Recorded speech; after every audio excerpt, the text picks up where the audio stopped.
الحمد للہ وقفا والسلام علی عبادہ الذین اصطفیٰ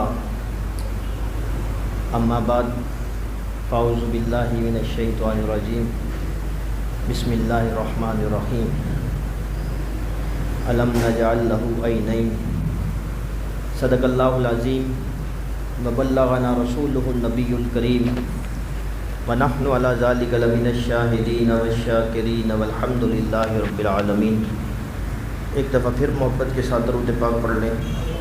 اللہم صلی علی روح محمد فی الارواح، اللہم صلی علی جسد محمد فی الاجساد، اللہم صلی علی قبر محمد فی القبور۔ میرے محترم بھائیو دوستو، اللہ کریم نے انسان کو اس دنیا کے اندر ایک مقصد کے لیے بھیجا ہے۔ وہ مقصد اللہ جل شانہ کی یاد اور بندگی ہے۔ اب جو شخص بھی اس مقصد کے مطابق زندگی گزارے گا، یعنی اللہ جل شانہ کے احکامات اور حضور نبی کریم علیہ الصلوۃ والسلام کی سیرت اور صورت کو اپنائے گا، ایسے شخص کو اللہ کریم کامیاب فرمائیں گے۔ کامیابی جس چیز سے ملتی ہے اسے ایمان اور تقوی کہتے ہیں۔ ایمان کی ترقی تقوی سے ہے، تقوی حاصل ہوتا ہے اللہ والوں کی صحبت سے۔ میرے دوستو، اللہ کریم کے جو احکامات ہیں ان کو پورا کرنا اور جن جن چیزوں سے اللہ کریم نے منع فرمایا ہے ان سے رکنا، یہی تقوی ہے۔ یعنی کہ ہمارا چلنا، ہمارا پھرنا، ہمارا اٹھنا، ہمارا بیٹھنا، ہمارا سننا اور ہمارا دیکھنا، یہ سب اللہ کریم کے احکامات کے تابع ہو جائے۔ انسان کے وجود میں جو انسان کا دل ہے اس کو مرکزی حیثیت حاصل ہے۔ انسان کے وجود کا بادشاہ انسان کا دل ہے،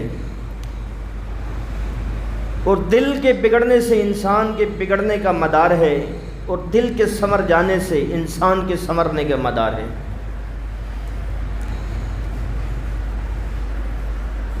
دل جو ہے اس پہ اگر انسان محنت کر لے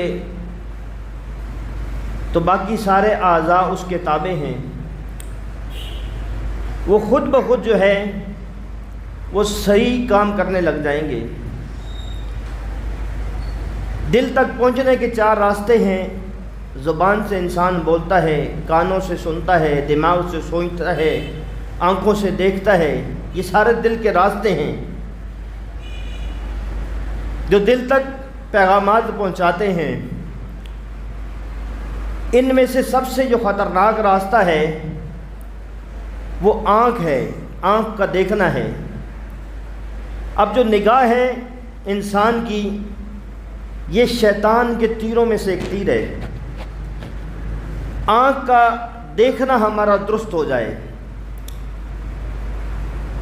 اس سے دل کی جو ظلمت اور سیاہی ہے وہ ختم ہو جاتی ہے۔ آنکھ جب غلط دیکھتی ہے تو دل کے اندر فساد برپا ہوتا ہے۔ یہ اتنا خطرناک ہے کہ آدمی ایمان سے ہی چلا جاتا ہے۔ جیسا کہ ایک اللہ والے سے کسی نے پوچھا کہ حضرت کسی شیخ نے ایک کتاب لکھی ہے، اس میں انہوں نے واقعہ ذکر کیا ہے کہ ایک حافظ قرآن تھے، ان سے بد نظری ہو گئی، انہوں نے نظر کا غلط استعمال کیا اور اللہ کریم نے سزا کے طور پہ جو ان کے سینے کے اندر قرآن کریم کی نعمت تھی، اللہ کریم نے وہ ان کے سینے سے اٹھا لی۔ تو اس شخص نے سوال کیا کہ حضرت یہ اتنا بڑا جرم ہے، بد نظری اتنا بڑا جرم ہے کہ اس کی وجہ سے اس آدمی نے کتنی محنت کر کے قرآن کریم کو حفظ کیا تھا، اللہ کریم نے اس کے سینے سے یہ نعمت اٹھا لی، اتنا بڑا جرم ہے۔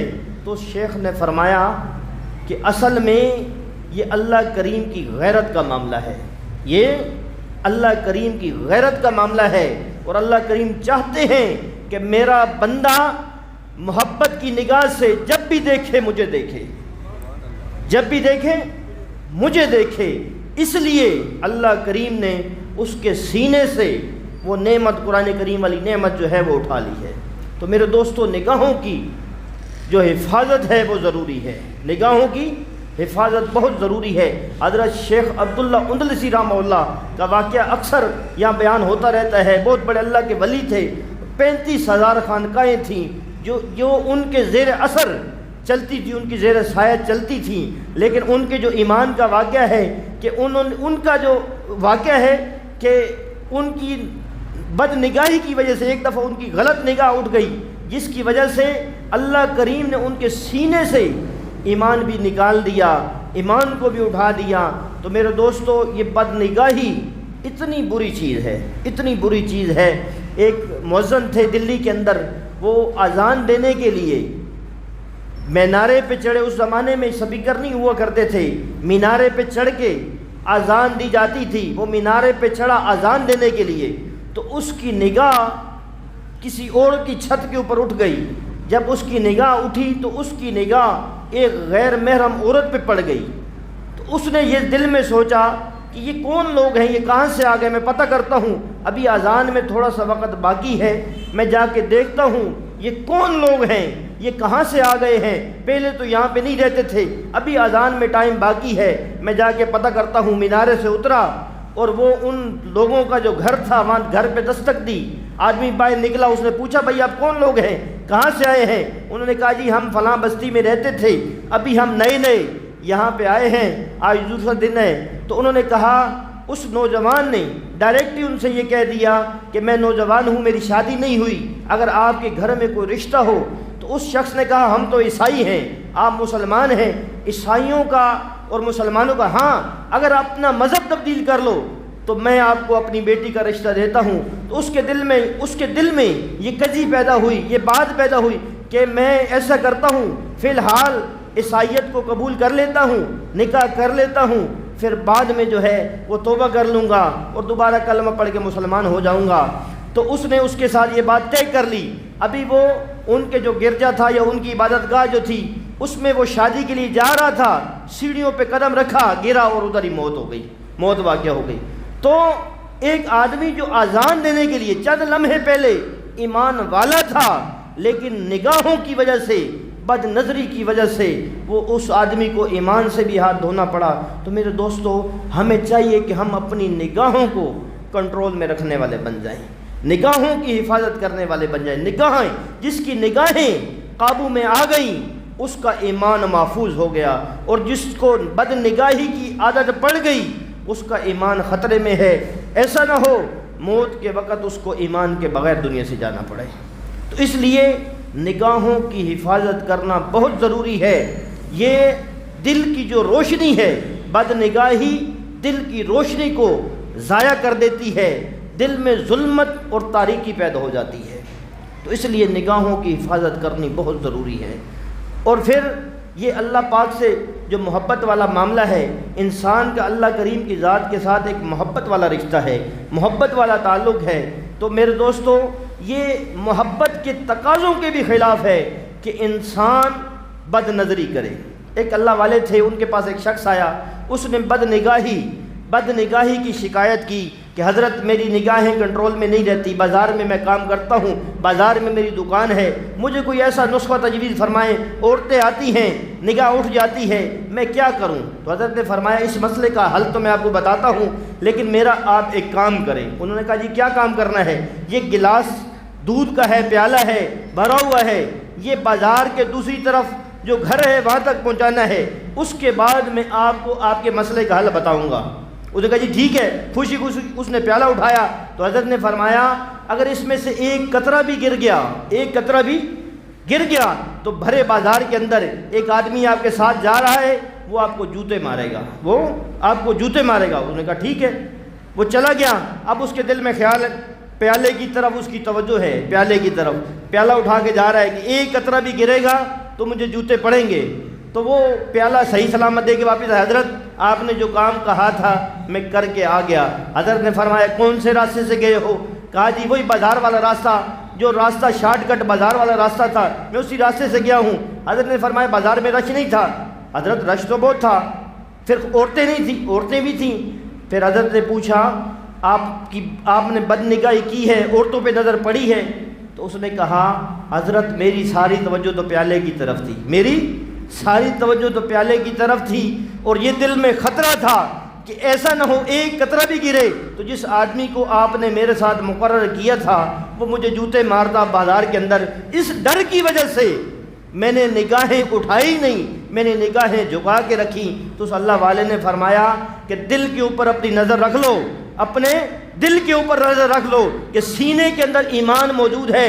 سینے میں جو ایمان ہے اس کی حفاظت اسی صورت میں ہوگی کہ جب تم بد نگاہی نہیں کرو گے، اللہ کریم کا خوف تمہارے دل میں جب آ جائے گا، اللہ کریم کا خوف، تو پھر تمہاری نظریں غیر محرم کی طرف اٹھیں گی نہیں۔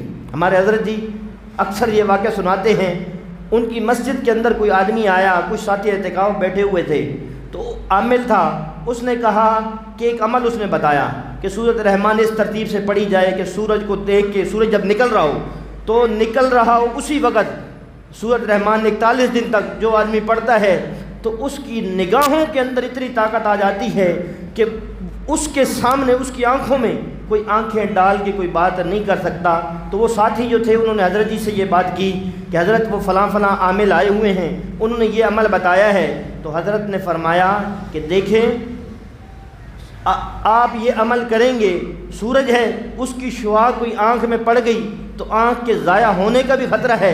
پھر حضرت نے فرمایا کہ کوئی آدمی 41 دن تک اپنی نگاہوں کی حفاظت کر لے، بد نگاہی نہ کرے، اس کی نگاہ میں اتنی طاقت آ جائے گی کہ اس کی آنکھوں میں آنکھیں ڈال کے کوئی بات نہیں کر سکے گا۔ تو یہ جو آنکھوں کی حفاظت ہے، اس سے انسان کی جو ظاہری آنکھیں ہیں اس میں بھی قوت آ جاتی ہے، اور اللہ کریم اس کی برکت سے انسان کو باطنی آنکھیں بھی عطا کرتے ہیں۔ میرے دوستو، ہم دنیا کے اندر آئے ہیں مختصر سے وقت کے لیے، مختصر سے وقت کے لیے، اور یہ بھی اللہ کریم کسی آدمی کی قربانی کو ضائع نہیں کرتے۔ ایک آدمی اللہ کے لیے نگاہوں کی حفاظت کرتا ہے تو اللہ کریم کو وہ آنکھیں کتنی پسند ہوں گی، کتنی محبوب ہوں گی۔ اللہ کریم کسی کی قربانی کو ضائع نہیں کرتے، کسی کی محنت کو ضائع نہیں کرتے۔ اللہ کریم پھر اس حساب سے اس آدمی کو اس کا بدلہ عطا فرمائیں گے، اس کا بدلہ۔ جو آدمی اللہ کے لیے ڈٹ گیا، جو آدمی اللہ کے لیے کھڑا ہو گیا، اللہ کے لیے اس نے اللہ کے دین کی محنت کی، یا اللہ کے دین کو سیکھا یا سکھایا، یا اللہ کے لیے اس نے تقوی اختیار کیا، تو اللہ کریم کی ذات تو بے نیاز ذات ہے، وہ اس کو جب اس کی محنت کا جب بدلہ عطا فرمائیں گے تو وہ وقت ہی عجیب وقت ہوگا جب اللہ کریم اس آدمی کو اس کی محنت کا بدلہ عطا فرمائیں گے۔ جیسے امام احمد ابن حنبل رحمہ اللہ کا واقعہ ہے کہ جب ان کا انتقال ہو گیا، کچھ دنوں کے بعد ان کے کوئی قریبی ساتھی تھے، انہوں نے خواب میں دیکھا، پوچھا کہ اللہ کریم نے آپ کے ساتھ کیا معاملہ کیا ہے؟ تو انہوں نے فرمایا اللہ کریم نے مجھے اپنے سامنے کھڑا کیا اور پوچھا احمد ابن حنبل تم نے کوڑے کس کے لیے کھائے تھے؟ وقت کے بادشاہ نے مسئلہ قرآن کریم کے مسئلے کے اوپر ان کو کوڑے مارے تھے اور ان کے اوپر بہت زیادہ ظلم اور تشدد کیا تھا۔ تو کہا اللہ پاک، یا اللہ پاک میں نے تو آپ کی ذات کے لیے، آپ کے لیے میں نے کوڑے کھائے ہیں۔ تو اللہ کریم نے فرمایا مجھے پتہ ہے، ہاں مجھے پتہ ہے تم نے میرے لیے کوڑے کھائے ہیں۔ وہ جو لوگ جنت میں جائیں گے اور میرا دیدار اس وقت کریں گے، تو اللہ کریم نے فرمایا کہ وہ تو اس وقت کریں گے جب جنت میں جائیں گے، تو میں تجھے ابھی اسی وقت جو ہے اپنا دیدار کراتا ہوں۔ تو فرمایا کہ اسی وقت اللہ کریم نے وہ پردے ہٹائے اور مجھے اپنا دیدار کرایا۔ تو اللہ کریم کسی کی محنت کو، کسی کو قربانی کو ضائع نہیں فرماتے، اور جتنی بڑی انسان کی قربانی ہوگی اتنی بڑی اللہ کریم کی طرف سے مہربانی ہوگی۔ تو یہ ساری صفات ہمارے اندر کب آئیں گی؟ جب ہمارا دل سنور جائے گا، دل سنور جائے گا۔ اب دل کیسے سنورے گا؟ جب ہم اللہ کریم کا ذکر کریں گے، جب ہم اللہ کریم کا ذکر کریں گے۔ ذکر کرنے سے دل صاف ہو جائے گا، ذکر کرنے سے دل کی جتنی آلودگی ہے وہ ختم ہو جائے گی، ذکر کرنے سے اللہ کریم کی جو معرفت ہے وہ ہمارے دل کے اندر داخل ہوگی، ذکر کرنے سے ہمارا دل سنورے گا، ہماری نگاہیں سنورے گی، ہمارا دماغ سنورے گا، ہمارے کان سنوریں گے، دل سنورے گا، ہمارے جو قدم ہیں وہ کبھی ظلم کی طرف نہیں اٹھیں گے، ہمارے ہاتھ ناانصافی کی طرف اور ظلم کی طرف نہیں اٹھیں گے تو دل کو سنوارنے کے لیے ضروری ہے کہ ہم اللہ کریم کا ذکر کریں۔ ہمارے اکابرین کا عجیب ہی طریقہ تھا، معمول تھا ذکر کرنے کا، وہ عجیب ہی انداز تھا ان کا۔ حضرت نانوتوی رحمہ اللہ کے بارے میں حضرت شیخ العرب والعجم حضرت مدنی رحمہ اللہ نے سوانح قاسمی میں لکھا ہے، ایک دفعہ حضرت اپنے حجرے کے اندر اللہ کریم کا ذکر کر رہے تھے، اسم ذات کا ذکر کر رہے تھے اور تحلیل لسانی اور نفی اثبات کا ذکر کر رہے تھے۔ کوئی آدمی پاس سے گزرا تو اس کو ذکر کی آواز آ رہی تھی۔ پھر وہ حضرت نانوتوی رحمہ اللہ کا ذکر کیسا ہوگا؟ ہمارے اکابرین کا ذکر ایسے تھا کہ جیسے کتابوں میں لکھا ہوا ہے کہ فَاذْكُرُونِي أَذْكُرُكُمْ، وہی ذکر تھا ان کا کہ وہ جیسے اللہ کو یاد کرتے، اللہ کریم کی ذات ان کو یاد کرتے، ایسا ذکر تھا ان کا کہ خلوت کے اندر، تنہائی کے اندر بیٹھ کے وہ اللہ کریم کو پکار۔ فرماتے ہیں دروازہ بند تھا، ایک آدمی پاس سے گزرا، ادھر سے وہ لا الہ الا اللہ کی ضرب لگاتے ساتھ پٹکنے کی آواز آتی ہے، پٹکنے کی آواز آتی ہے۔ وہ حیران ہو گیا آدمی کہ یہ معاملہ کیا ہے، تو اس کو تعجب ہوئی، تھوڑی دیر سنتا رہا، پھر تھوڑی دیر کے بعد اس نے دروازہ کھولا، دروازہ بند تھا اندر سے، اس نے دروازے کو توڑا کہ معاملہ کیا ہے۔ جب اندر گیا تو دیکھا کہ حضرت ذکر فرما رہے، اللہ کا ذکر، نفی اثبات کر رہے، لا الہ الا اللہ کی ضرب جب دل پہ لگاتے ہیں تو ایک سانپ ساتھ بیٹھا ہوا ہے، سانپ، بڑا سانپ ہے، تو جیسے ہی حضرت لا الہ الا اللہ کی ضرب دل پہ لگاتے ہیں وہ سانپ زمین کے ساتھ جا کر لگتا ہے، یعنی کہ وہ سانپ بھی اللہ کریم کا ذکر کر رہا تھا۔ ہر چیز اللہ کریم کا ذکر کرتی ہے، ہر مخلوق اللہ کریم کو پکارتی ہے۔ تو وہ دیکھ کے وہ آدمی حیران ہو گیا کہ وہ سانپ بھی حضرت کے ساتھ جیسے حضرت ذکر کر رہے ہیں ویسے وہ بھی نفی اثبات کا ذکر کر رہا تھا، لا الہ الا اللہ کی ضرب پہ لگا رہا تھا۔ تو ہمارے اسلاف کا ذکر کی ترتیب ایسے تھی۔ آمین۔ الحمدللہ رب العالمین والعاقبۃ للمتقین والصلاۃ والسلام علی اشرف الانبیاء والمرسلین۔ یا اللہ جو کلام پاک پڑھا گیا اس کا ثواب حضرت محمد صلی اللہ علیہ وسلم کی روح کو، آپ کے آپ کے ازواج کو، تمام صحابہ کرام، تمام انبیاء کرام، تمام ائمہ مجتہدین، تمام بزرگان دین، خصوصاً بالخصوص حضرت علی احمد صاحب نقشبندی رحمۃ اللہ کی روح کو اصال ثواب کرتے ہیں۔ یا اللہ ہدیتاً تحفتاً اسے اپنے بارگاہ علی میں قبول و منظور فرما۔ یا اللہ اس کو ہمارے لیے ہماری ہدایت، ہماری مغفرت، اپنی معرفت کا ذریعہ بنا۔ الہی مقصود آپ کی رضا ہے، یا اللہ اپنی محبت اور معرفت عطا فرما، یا اللہ اپنی محبت اور معرفت عطا فرما، یا اللہ اپنی محبت اور معرفت عطا فرما۔ آمین آمین۔